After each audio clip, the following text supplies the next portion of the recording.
So from our perspective, research has never been more important than it is right now. When we look at all of the sound bites and the stories that we're being told by institutions, fact-checking those and understanding where the real data is and where the real trends are going, I think is going to be the baseline for those who capture alpha as we go into this next cycle, and those that, let's say maybe get left behind a bit. In the summer of 2021, when we were being told, inflation's transitory, don't worry about it, our view was, the research was telling us it was time to get our investors to move decisively.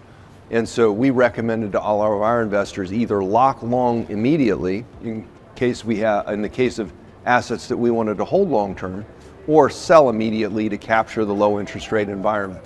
And that proved to be, tremendously successful for our investors. Don't be in a hurry.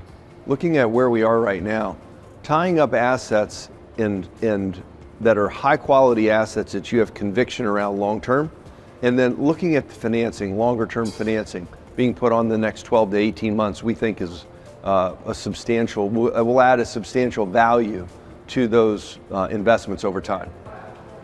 Here's our view. When you look at the structural components of the economy, you look at the cost of energy, the attack on hydrocarbons is resulting in less exploration, less supply over time, more expensive energy over time.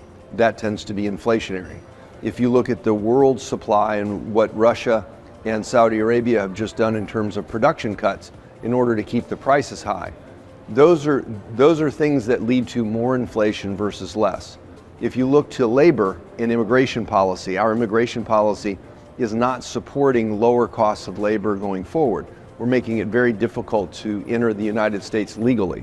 And those with skills, training, in the construction industry, we see a very significant issue going forward because many of our skilled labor are in their mid-50s. And if we have a recession and we have a downturn in production, many of those tradesmen will take unemployment to retirement. The biggest impact is the millennials essentially moving to their, essentially middle years. And many of them want to be renters, but they don't want to live in an apartment. And so single family for rent, a for sale type lifestyle for rent is going to be a higher and higher in demand for that cohort.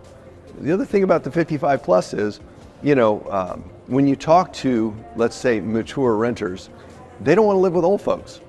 They want to be a part of a vibrant community. They want to be part of things that are going on. They want to look at and have the lifestyle that they had as they moved into their more senior years.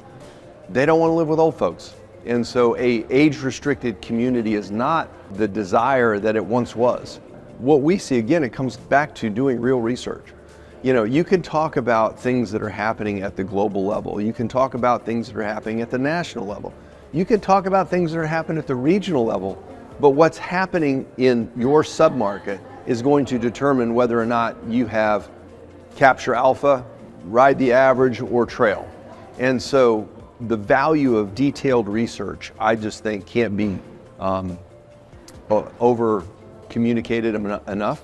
And really understanding why are you making this investment, where are you making in this investment, and will it stand the test of time? And those are the things that I feel like are at the heart of what we do in terms of our research.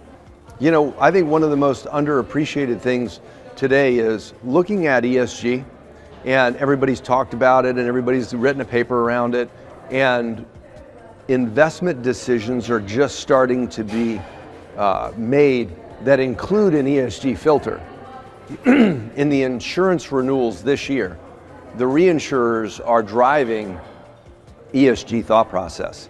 The desire to be ESG friendly is now being pushed and rewarded through the insurance and the underwriting of those environmental risks. That's something that hasn't been appreciated by a lot of folks, and that's another area we really feel like looking at being ESG sensitive as it relates to our decision making of where we're making new investments, we think is underappreciated today, but will be significantly more appreciated as we go forward.